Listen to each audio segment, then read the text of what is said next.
पिछली क्लास में हम लोग ने देखे थे कि पोलराइजेशन क्या होता है, उसके बाद पोलराइजेशन का क्या क्या मैकेनिज्म्स है। तो उन मैकेनिज्म हम लोगों ने देखा था कि आयोनिक पोलराइजेशन क्या होता है, इलेक्ट्रॉनिक पोलराइजेशन क्या होता है, ओरिएंटेशन पोलराइजेशन क्या होता है, स्पेस चार्ज पोलराइजेशन क्या होता है। तो ये सारी चीज़ें हम लोगों ने पिछली क्लास में देखे थे। तो आज हम लोगों को क्या देखना है, ये जो पोलराइजेशन है इसको क्या क्या फैक्टर्स अफेक्ट करते हैं। ठीक है, तो आज हम लोग क्या देखने वाले, फैक्टर्स अफेक्टिंग पोलराइजेशन। तो आज हम लोग ये चीज़ें देखने वाले कि क्या क्या फैक्टर्स इसको अफेक्ट करेंगे। ठीक है, तो फैक्टर्स क्या क्या अफेक्ट करेंगे, तो इसको हम लोग वन बाय वन देखेंगे कि क्या क्या फैक्टर्स अफेक्ट करेंगे। तो सबसे पहला फैक्टर हमारा होगा टाइम। ठीक है, तो टाइम हमारा पोलराइजेशन को कैसे अफेक्ट करेगा। ठीक है, तो जब आपको मैं टाइम बताऊंगा तो टाइम मतलब यहाँ पे हमारा एक टर्म आता है रिलैक्सेशन टाइम। ठीक है, यहाँ पे आपका एक टर्म आता है रिलैक्सेशन टाइम। ठीक है, तो रिलैक्सेशन टाइम क्या होता है। ठीक है, तो मान लीजिए मेरे पास एक डाइलेक्ट्रिक मटेरियल है। ठीक है, ये मेरा एक डाइलेक्ट्रिक मटेरियल है। तो इस डाइलेक्ट्रिक मटेरियल को मैं क्या कर रहा हूँ, कुछ वोल्टेज अप्लाई कर रहा हूँ, वो कुछ भी हो, एसी वोल्टेज हो, डीसी वोल्टेज हो। अभी तो मैं यहाँ पे डीसी वोल्टेज ले रहा हूँ। तो मान लीजिए मेरे पास एक डाइलेक्ट्रिक मटेरियल है, तो इसको मैं क्या कर रहा हूँ, एक डीसी वोल्टेज अप्लाई कर रहा हूँ। ठीक है, तो जैसे मैं डाइलेक्ट्रिक मटेरियल को डीसी वोल्टेज अप्लाई करूँगा तो इस मटेरियल में क्या होगा, पोलराइजेशन होना शुरू हो जाएगा। ठीक है, तो पोलराइजेशन होना शुरू हो जाएगा मतलब इसमें क्या होंगे, अगर उसमें इलेक्ट्रॉन्स और न्यूक्लियस है तो इलेक्ट्रॉन्स एक साइड, न्यूक्लियस एक साइड आ जाएगा, इलेक्ट्रॉनिक पोलराइजेशन हो।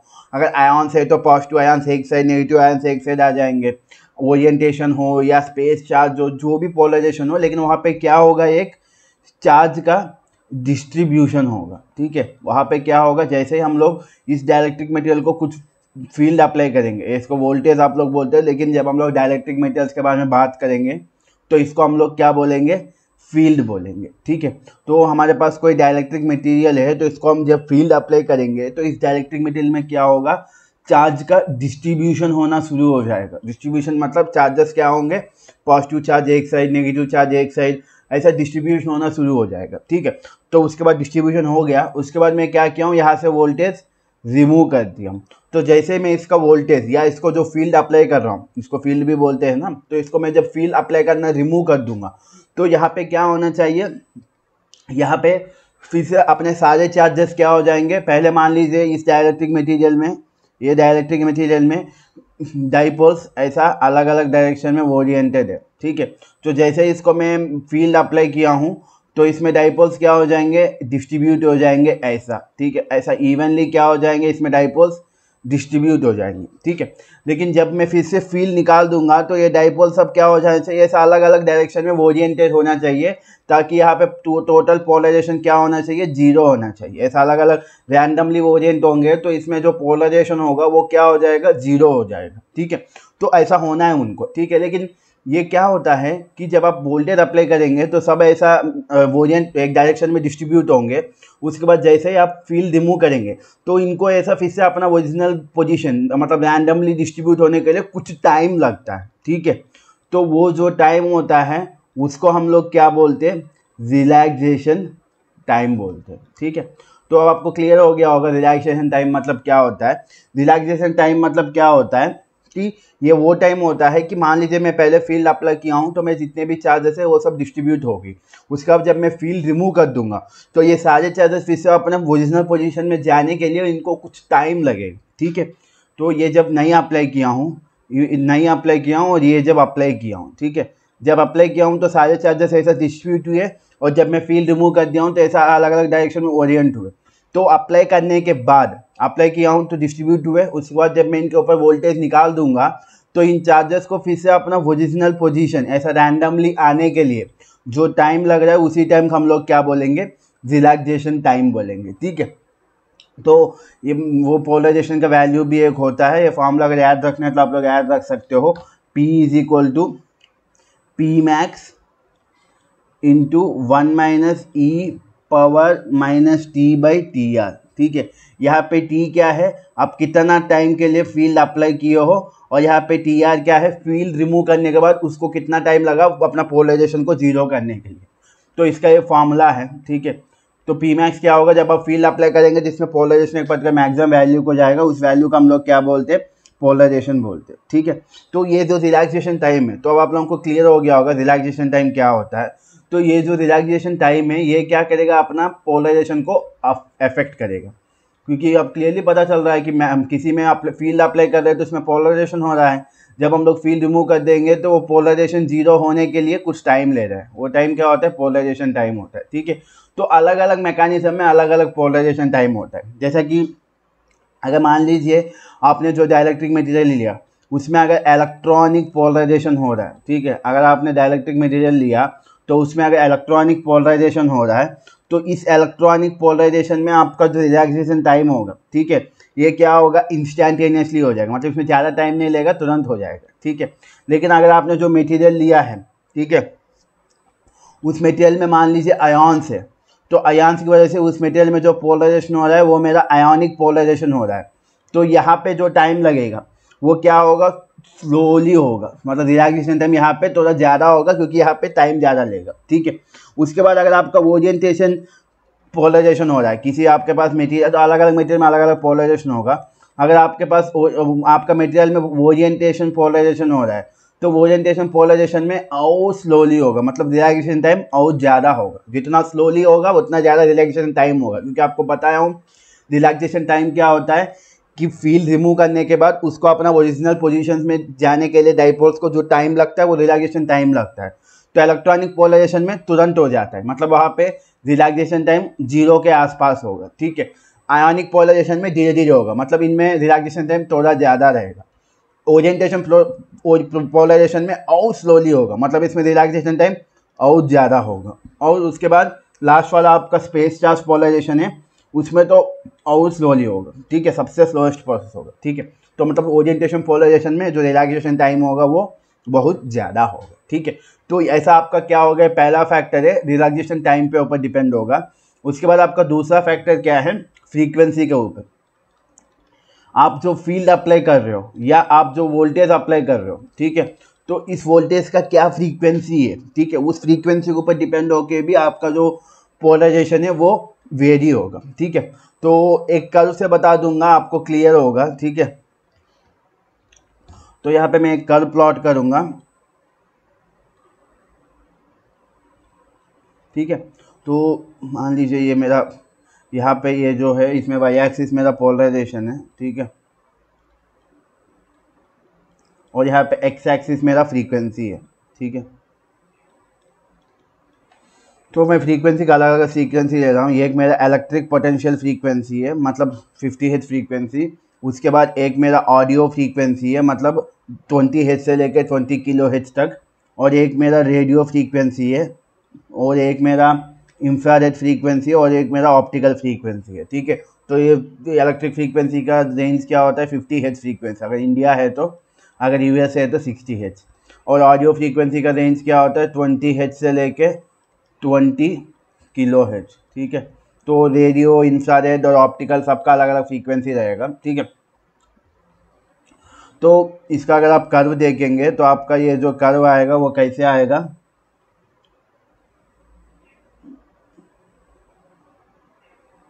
यहाँ पे मैं प्रॉपरली ड्रा नहीं किया हूँ लेकिन आपको नोट्स में प्रॉपरली मिल जाएगा। ठीक है, तो ठीक है,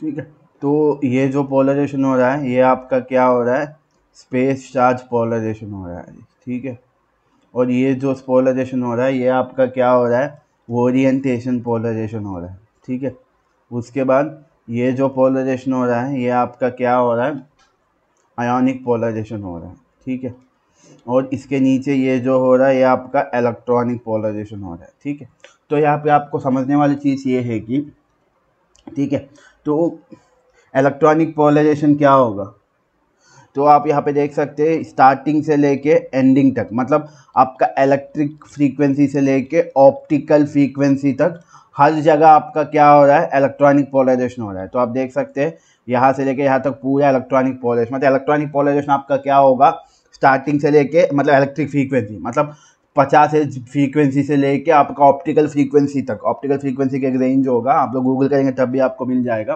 तो ऑप्टिकल फ्रीक्वेंसी रेंज तक सारे फ्रीक्वेंसीज पे आपका क्या होगा, एक मटेरियल में इलेक्ट्रॉनिक पोलराइजेशन होगा, मतलब इलेक्ट्रॉन्स एक साइड और न्यूक्लियस एक साइड होगा, ठीक है। तो उसके बाद आयोनिक पोलराइजेशन, ठीक है। अगर आप देखेंगे तो आपका आयोनिक पोलराइजेशन क्या हो रहा है, आयोनिक पोलराइजेशन और ओरिएंटेशन पोलराइजेशन, ये वाला रीजियन और ये वाला रीजियन, ये आपका क्या हो रहा है, ठीक है। ये आपका क्या हो रहा है, आयोनिक पोलराइजेशन एंड ये आपका इंफ्रारेड और ऑडियो फ्रीक्वेंसी रेंज में हो रहा है। तो इंफ्रारेड और ऑडियो फ्रीक्वेंसी के रेंज में हो रहा है। और आपका स्पेस चार्ज पोलराइजेशन आपका क्या होगा, सिर्फ और सिर्फ आपका ऑर्डिनरी फ्रीक्वेंसी, या कहाँ होगा, 100 हर्ट्ज से नीचे आपका स्पेस चार्ज फ्रीक्वेंसी होगा, ठीक है।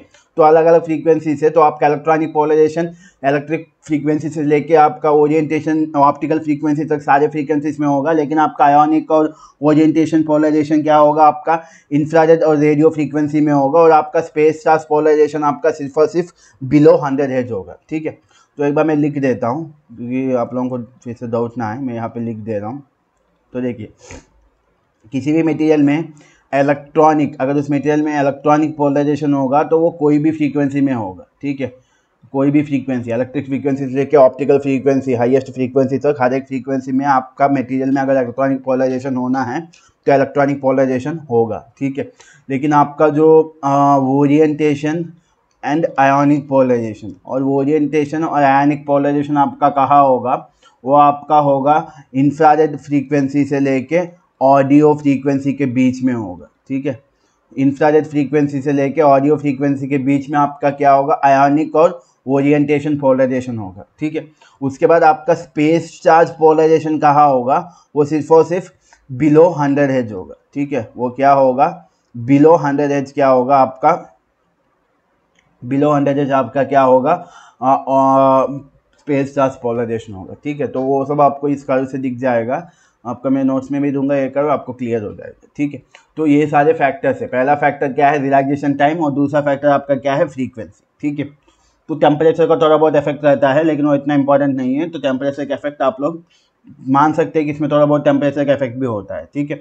तो ये सब क्या है, आपका पोलराइजेशन क्या क्या फैक्टर्स पे इफेक्ट होगा, ये आपका पोलराइजेशन है, ठीक है। उसके बाद हम लोगों को क्या देखना है, उसके बाद हम लोगों को एक और प्रॉपर्टी देखना है, वो हमारा क्या है, डाइलेक्ट्रिक लॉस, ठीक है। तो एक और प्रॉपर्टी हमारा क्या है, डाइलेक्ट्रिक लॉस, ठीक है। तो हम लोगों को डाइलेक्ट्रिक लॉस क्या होता है, यहाँ पे मैं लिख दिया हूँ, ठीक है। तो हम लोगों को डाइलेक्ट्रिक लॉस क्या होता है, ये चीज़ हमको देखना है, ठीक है। तो डाइलेक्ट्रिक लॉस क्या होता है, तो हम लोगों को अब देखना है कि डाइलेक्ट्रिक लॉस क्या होता है। तो डाइलेक्ट्रिक लॉस मतलब ये कैपेसिटर में एक टाइप ऑफ लॉस होता है, ठीक है। तो मान लीजिए मेरे पास कोई कैपेसिटर है, तो उसको मैं क्या किया हूँ, V वोल्टेज अप्लाई किया हूँ, और कितना टाइम तक अप्लाई किया हूँ, T टाइम तक अप्लाई किया हूँ, ठीक है। उसके बाद इसमें मैं क्या किया हूँ, एक पर्टिकुलर टाइम के बाद इसमें क्या किया हूँ, वोल्टेज में रिमूव कर दिया हूँ, ठीक है। तो वोल्टेज में इसमें कुछ टाइम बाद में क्या करूँगा, रिमूव कर दूंगा, ठीक है। तो रिमूव करने के बाद इसको क्या होगा, पहले कुछ टाइम तक जब मैं वोल्टेज अप्लाई किया हूँ तब इसमें पोलराइजेशन होगा, वो अभी आपको बताया था। उसके बाद जब रिमूव करूँगा तो इसमें पोलराइजेशन कम होने के लिए, या इसमें जो इलेक्ट्रॉन्स अलाइन हुए थे वो सब फिर से अपने ओरिजिनल पोजीशन में आने के लिए कुछ टाइम लेता है। उस टाइम का हम लोग क्या बोलते हैं, रिलैक्सेशन टाइम बोलते हैं, ठीक है। तो जब हम लोग ये टाइम को जिस टाइम, कितना टाइम के लिए हम लोगों ने वोल्टेज अप्लाई किया और कितना टाइम लग रहा है उसको अपना पूरा पोलराइजेशन ख़त्म होने में, मतलब अपना ओरिजिनल पोजीशन में आने में उसको कितना टाइम लग रहा है, तो इन दोनों टाइम्स को कंपेयर करेंगे तो वहाँ पे हम लोगों को क्या होगा, एक इलेक्ट्रिक लॉस आएगा, ठीक है। वहाँ पे क्या होगा, हम लोगों को एक चीज़ पता चलेगा कि वहाँ पे कुछ इलेक्ट्रिक लॉस हो रहा है, ठीक है। ये जो इलेक्ट्रिक लॉस हो रहा है, ठीक है, इस इलेक्ट्रिक लॉस को हम लोग क्या बोलेंगे, डाइलेक्ट्रिक लॉस बोलेंगे, ठीक है। तो अपने कितना टाइम तक एक डाइलेक्ट्रिक मटेरियल है, तो उस डाइलेक्ट्रिक मटेरियल को आपने कितना टाइम तक वोल्टेज अप्लाई किया, उसके बाद आपको रिमूव करने के बाद आपका उसमें पोलराइजेशन जो हुआ है उसको जीरो होने में कितना टाइम लग रहा है। तो इन दोनों को अगर मैं कंपेयर करके देखूंगा तो वहाँ पे मुझे एक लॉस दिखेगा, तो उस लॉस को मैं क्या बोलूँगा, डाइलेक्ट्रिक लॉस बोलूँगा, ठीक है।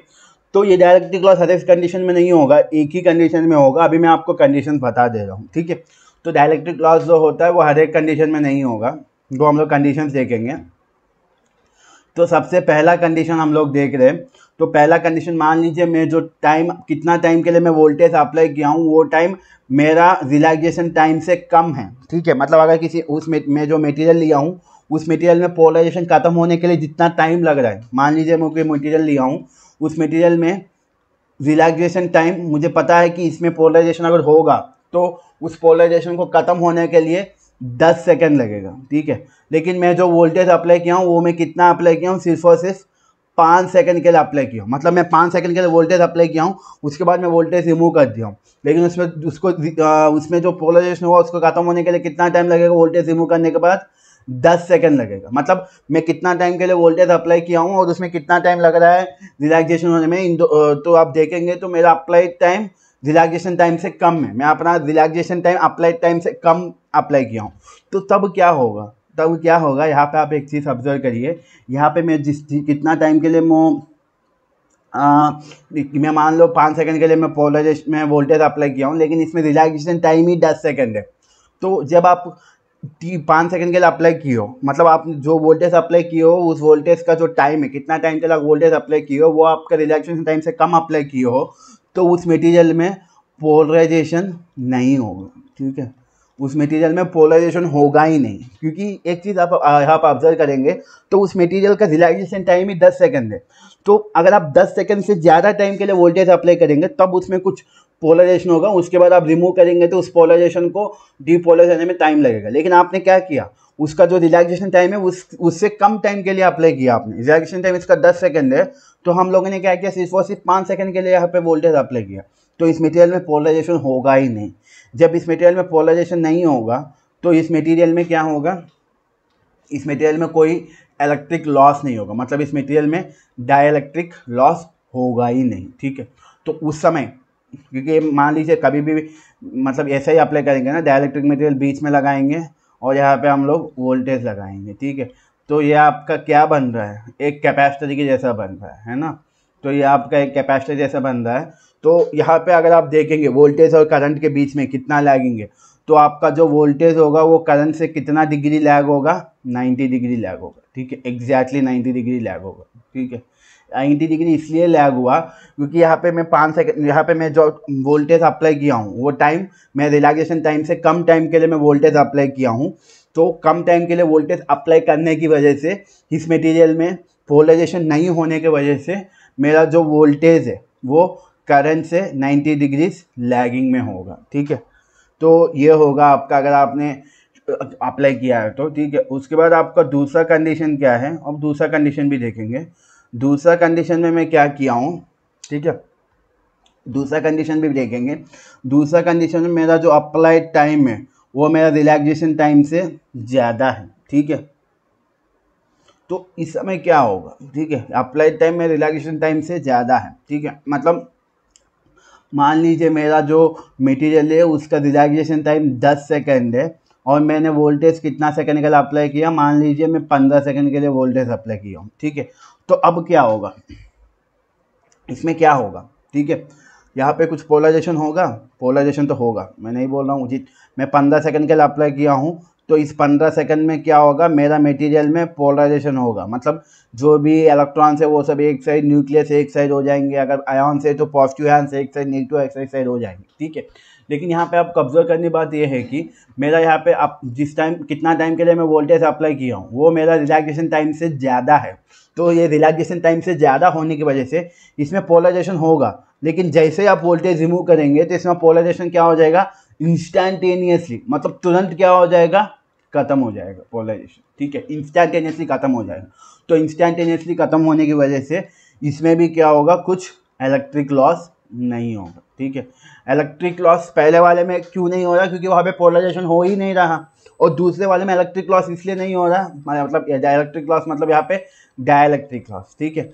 तो दूसरे वाले में हमारे पास डाइलेक्ट्रिक लॉस क्यों नहीं हो रहा, क्योंकि यहाँ पे मेरा जो अप्लाइड टाइम है वो मेरा रिलैक्सेशन टाइम से ज़्यादा है। मतलब मैं वोल्टेज रिलैक्सेशन टाइम से ज़्यादा टाइम के लिए अप्लाई किया हूँ, लेकिन यहाँ पे क्या हुआ, उसके वजह से क्या हुआ, यहाँ पे पोलराइजेशन जैसे मैं वोल्टेज रिमूव किया हूँ तुरंत इसमें पोलराइजेशन क्या हो गया, खत्म हो गया, ठीक है। तो यहाँ क्या हुआ, डाइलेक्ट्रिक लॉस हुआ, ठीक है। डाइलेक्ट्रिक लॉस होगा ही नहीं, ठीक है। तो पहले वाले में नहीं होगा, क्योंकि पहले वाले कंडीशन में जब मेरा अप्लाइड कितना टाइम के लिए वोल्टेज अप्लाई किया हूँ वो मेरे रिलैक्सेशन टाइम से कम है, तब भी डाइलेक्ट्रिक लॉस नहीं होगा, क्योंकि वहाँ पे पोलराइजेशन होगा ही नहीं।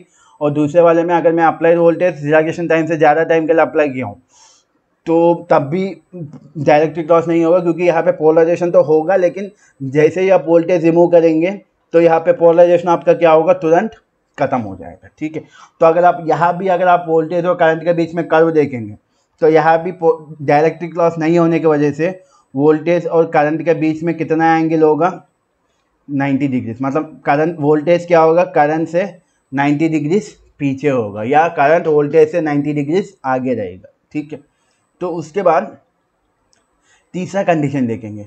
तीसरा कंडीशन हमारा क्या होगा, ठीक है, अप्लाइड टाइम और रिलैक्सेशन टाइम बराबर है। मतलब मैं अपना डायरेक्ट्रिक मटेरियल को वोल्टेज अप्लाई, मान लो मेरा रिलैक्सेशन टाइम मेरे मटेरियल में 10 सेकंड है, तो मैं वोल्टेज भी कितना सेकंड के लिए अप्लाई किया हूँ, 10 सेकंड के लिए वोल्टेज अप्लाई किया हूँ, उसके बाद मैं वोल्टेज रिमूव कर दी। तो यहाँ पे आप देखिए मेरा रिलैक्सेशन टाइम, मतलब वोल्टेज रिमूव करने के बाद पोलराइजेशन खत्म होने के लिए 10 सेकंड लग रहा है, तो मुझे पता है कि इसमें 10 सेकंड लगेगा रिलैक्सेशन पोलराइजेशन खत्म होने के लिए।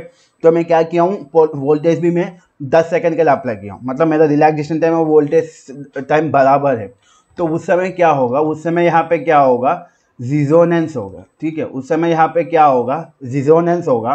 तो यहाँ पे रिजोनेंस होने की वजह से अब क्या होगा, यहाँ पे पोलराइजेशन होगा, पोलराइजेशन के साथ साथ यहाँ पे डाइलेक्ट्रिक लॉस भी होगा। ठीक है, क्यों होगा, क्योंकि यहाँ पे रिजोनेंस हो रहा है। ठीक है, और यहाँ पे अगर आप देखेंगे तो पहले वाले में आप देखेंगे तो यहाँ पे अगर आप देखेंगे ऊपर, तो यहाँ पे वोल्टेज और करंट के बीच में एंगल कितना है, फर्स्ट कंडीशन में 90 डिग्री, क्योंकि यहाँ पे डायरेक्ट्रिक लॉस नहीं हुआ। दूसरे वाले में भी वोल्टेज और करंट के बीच में एंगल कितना है, 90 है, क्योंकि यहाँ पे भी पोलराइजेशन डायरेक्ट्रिक लॉस नहीं हुआ। ठीक है, लेकिन तीसरे वाले में यहाँ पे डाइलेक्ट्रिक लॉस होने की वजह से वोल्टेज और करंट के बीच में जो एंगल होगा वो कितना होगा, 90 नहीं होगा। ठीक है, तो मैं कर्व ड्रा कर रहा हूँ। देखिए अगर ये मेरा वोल्टेज है और ये मेरा करंट है, ठीक है, तो ये आपका डेल्टा होगा, तो ये कितना होगा, 90 माइनस डेल्टा होगा। मतलब आप यहाँ पे एक चीज़ देख सकते हैं, यहाँ पे वोल्टेज और करंट के बीच में एंगल कितना है, 90 नहीं है, कितना है, 90 माइनस डेल्टा है। ठीक है, तो ये हमारा क्या होगा, डाइलेक्ट्रिक लॉस होगा। तो यहाँ पे ये डेल्टा क्या है, ये डेल्टा जो होता है ये हमारा क्या होता है, लॉस एंगल होता है। ठीक है, तो ये आपका क्या होता है, लॉस एंगल होता है। ठीक है, तो टैन डेल्टा को हम लोग क्या बोलेंगे, यहाँ पे अगर हम लोग टैन डेल्टा देखेंगे तो टैन डेल्टा का हम लोग क्या बोलेंगे, पावर फैक्टर बोलेंगे डाइलेक्ट्रिक मटेरियल का। कंफ्यूज मत होइए, cos phi normal power factor होता है, लेकिन टैन डेल्टा क्या होगा, एक डाइलेक्ट्रिक मटेरियल का पावर लॉस होता है। ठीक है, तो पावर फैक्टर होता है, सॉरी। ठीक है, तो नॉर्मली कॉस फाई मतलब पावर फैक्टर होता है एसी सर्क्यूट्स में, लेकिन टैन डेल्टा क्या होगा, पावर फैक्टर होगा एक डाइलेक्ट्रिक मटेरियल का। ठीक है, तो ये आपका क्या होगा, डाइलेक्ट्रिक मटेरियल होगा। ठीक है, तो डाइलेक्ट्रिक लॉस होगा, सॉरी। ठीक है, तो ये आपका पूरा क्या है, डाइलेक्ट्रिक लॉस होगा। ठीक है, डाइलेक्ट्रिक लॉस क्या होता है, अगर आप जितना टाइम के लिए आपने वोल्टेज अप्लाई किया और कितना टाइम उसमें रिलैक्सेशन टाइम है, उन दोनों को कंपेयर करेंगे तो आपको डाइलेक्ट्रिक लॉस आएगा। तो डाइलेक्ट्रिक लॉस अगर आपने वोल्टेज जो है वो रिलैक्सेशन टाइम से कम टाइम के लिए अप्लाई करेंगे तब भी डाइलेक्ट्रिक लॉस नहीं होगा, तो वोल्टेज और करंट के बीच में 90 डिग्री से होगा। अगर आपने वोल्टेज जो अप्लाई किया है वो रिलैक्सेशन टाइम से ज़्यादा टाइम के लिए अप्लाई किया है तब भी उस मटेरियल में डाइलेक्ट्रिक लॉस नहीं होगा। ठीक है, क्योंकि उसमें पोलराइजेशन तुरंत खत्म हो जाएगा। लेकिन अगर आपने वोल्टेज 10 जो अप्लाई किया है वो सेम आपका रिलैक्सेशन टाइम के बराबर अप्लाई किया है, तो उस समय वहाँ पे रिजोनेंस की वजह से डाइलेक्ट्रिक लॉस होगा। तो उस समय वोल्टेज और करंट के बीच में जो एंगल होगा वो 90 नहीं होगा, 90 माइनस डेल्टा होगा। इसमें आपका डेल्टा जो होता है वो क्या होता है, लॉस एंगल होता है, और टैन डेल्टा आपका क्या होता है, पावर फैक्टर होता है डाइलेक्ट्रिक मटेरियल का। ठीक है, तो अब हम लोगों को क्या देखना है, अब हम लोगों को ये देखना है कि ये जो डाइलेक्ट्रिक लॉस है, हर एक का फैक्टर्स देख रहे हैं ना।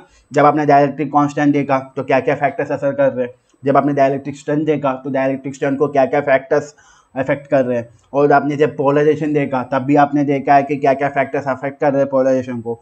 तो वैसे ही हम लोगों को अब क्या देखना है, ये डाइलेक्ट्रिक लॉस जो है इसको भी क्या क्या फैक्टर्स अफेक्ट कर रहे हैं वो चीज़ हमको देखना है। ठीक है, तो अब हम लोगों को क्या देखना है, फैक्टर्स अफेक्टिंग डाइलेक्ट्रिक लॉस। ठीक है, तो हम लोगों को ये चीज़ देखना है। ठीक है, तो इतना तामझाम करने की यहाँ ज़रूरत नहीं है क्योंकि यहाँ पे एक ही फैक्टर रहता है। ठीक है, फैक्टर्स अफेक्टिंग डाइलेक्ट्रिक लॉस। ठीक है, तो क्या क्या फैक्टर्स डाइलेक्ट्रिक लॉस को अफेक्ट कर रहे हैं ये चीज़ हमको देखना है। ठीक है, स्पेलिंग थोड़ा गलत है। ठीक है, तो फैक्टर्स अफेक्टिंग डाइलेक्ट्रिक लॉस, तो क्या क्या फैक्टर्स डाइलेक्ट्रिक लॉस को अफेक्ट कर रहे हैं ये चीज़ हमको देखना है। तो यहाँ पे सिर्फ एक ही एक फैक्टर होगा, वो आपका क्या होगा, डेल्टा होगा, ठीक है, जो आपका लॉस एंगल है, ठीक है। तो ये डेल्टा जो होता है, ये डेल्टा ही आपका अफेक्ट करता है। अगर आपका डेल्टा लो है, ठीक है, आपका डेल्टा का वैल्यू मतलब एंगल आपका लो है, तो जिस कैपेसिटर्स का एंगल लो होगा, मतलब कैपेसिटर्स अलग अलग मटेरियल से बना सकते हैं। आप दो प्लेट्स के बीच में माइका रखेंगे तो वो एक टाइप ऑफ कैपेसिटर बन जाएगा, दो प्लेट्स के बीच में आप पेपर रखेंगे तो वो एक और डायरेक्ट कैपेसिटर हो जाएगा, क्योंकि डायरेक्ट्रिक मटेरियल बदल गया। तो अलग अलग मटेरियल्स, अलग अलग कैपेसिटर्स का अलग अलग डेल्टा वैल्यू रहता है। तो अगर डेल्टा वैल्यू लो है, मतलब एंगल बहुत कम है, तो इन मटेरियल्स को हम लोग इन कैपेसिटर्स को कहाँ यूज़ कर सकते हैं, हाई फ्रीक्वेंसी एप्लीकेशंस में। अगर मेरे पास कोई हाई फ्रीक्वेंसी कोई डिवाइस है जो हाई फ्रीक्वेंसी पे काम करता है, तो उस डिवाइस में अगर मुझे कैपेसिटर यूज़ करना है, तो उस कैपेसिटर में जो हर एक कैपेसिटर में डाइलेक्ट्रिक मटेरियल रहेगा, ठीक है। हर एक कैपेसिटर में दो प्लेट्स के बीच में जो मटेरियल रहता है वो डाइलेक्ट्रिक मटेरियल बोला जाता है। तो जब मुझे कोई ऐसा कैपेसिटर चूज़ करना है जो हाई फ्रीक्वेंसी वाला एप्लीकेशन में यूज़ करना है, तो उस कैपेसिटर में जो डाइलेक्ट्रिक मटेरियल रहेगा उसका डेल्टा वैल्यू क्या होना चाहिए, लो होना चाहिए, ठीक है, ठीक है। तो उसके बाद आपको ये डाइलेक्ट्रिक लॉस का एक और इम्पोर्टेंट क्या है कि आपका ट्रांसफार्मर देखेंगे, जब आप लोग ट्रांसफार्मर्स पढ़ेंगे तो आपका ट्रांसफार्मर्स में इंसुलेशन के लिए एक ऑयल यूज़ करते हैं, उस ऑयल को आप लोग क्या बोलते हैं, ट्रांसफार्मर ऑयल बोलते हैं, ठीक है। तो ये जो ट्रांसफार्मर ऑयल रहता है, ठीक है, ये जो ट्रांसफार्मर ऑयल रहता है, इस ऑयल में हमको क्या होना चाहिए, डाइलेक्ट्रिक लॉस कम होना चाहिए। तो तब भी हम लोगों को ये डेल्टा वैल्यू वहाँ पे की वैल्यू पे करेगा, ठीक है। तो डेल्टा वैल्यू वहाँ पे कम वाला यूज़ करना चाहिए ताकि ये ट्रांसफार्मर में डाइलेक्ट्रिक लॉस ना प्रोड्यूस करे, ठीक है। तो ये आपका क्या है, डाइलेक्ट्रिक लॉस है, ठीक है। तो ये आपका क्या है, डाइलेक्ट्रिक लॉस है। तो आज हम लोगों ने क्या देखा, पोलराइजेशन को क्या क्या फैक्टर्स अफेक्ट करते हैं, डाइलेक्ट्रिक लॉस क्या होता है, और डाइलेक्ट्रिक लॉस को क्या क्या फैक्टर्स अफेक्ट करते हैं, ठीक है। तो ये आपका ये हो गया। अगर आपको और देखना है तो डाइलेक्ट्रिक लॉस और क्या क्या फैक्टर्स अफेक्ट करते हैं आपको वो इजीली मिल जाएगा, नहीं तो मैं ये आपको बता देता हूँ डाइलेक्ट्रिक लॉस क्या क्या फैक्टर्स पे अफेक्ट करता है। डाइलेक्ट्रिक लॉस मतलब आपका डेल्टा किस किस फैक्टर से अफेक्ट करेगा, आपको यही देखना है, ठीक है। तो एक मिनट, आपका डेल्टा वैल्यू भी आपका डाइलेक्ट्रिक लॉस का अफेक्ट करता है, ठीक है। तो आज के लिए यही है। अगले क्लास में हम लोग कुछ डाइलेक्ट्रिक मटेरियल्स देखेंगे, सॉलिड डाइलेक्ट्रिक मटेरियल्स में क्या क्या मटेरियल्स आते हैं, लिक्विड डाइलेक्ट्रिक मटेरियल्स में क्या क्या मटेरियल्स आते हैं, और गैसियस डाइलेक्ट्रिक मटेरियल्स में क्या क्या मटेरियल्स आते हैं। ये सारी चीज़ें हम लोग क्या करेंगे, कल देखेंगे, ठीक है। तो आज हम लोगों ने 3 टॉपिक्स देखे थे। तो पहला टॉपिक हम लोगों ने क्या देखा था, पोलराइजेशन को क्या क्या फैक्टर्स अफेक्ट कर रहे हैं, ठीक है, पोलराइजेशन को। उसके बाद डाइलेक्ट्रिक लॉस क्या होता है, उसके बाद फैक्टर्स क्या होता है डाइलेक्ट्रिक लॉस को। तो इसमें एक ही फैक्टर है, डेल्टा, ठीक है। तो ये आज हम लोगों ने सीखा था। तो आपको कोई भी डाउट है तो आप कमेंट बॉक्स में डाल के पूछ सकते हैं, या इलेक्ट्रिकल जो हमारा इलेक्ट्रिक मटेरियल्स इंजीनियरिंग मटेरियल्स का जो ग्रुप है उसमें भी आप पूछ सकते हैं, ठीक है। तो ठीक है, तो अगले क्लास में हम लोग देखेंगे बाकी कुछ मटेरियल्स देखेंगे, तो आपका डाइलेक्ट्रिक मटेरियल्स ख़त्म हो जाएगा, ठीक है।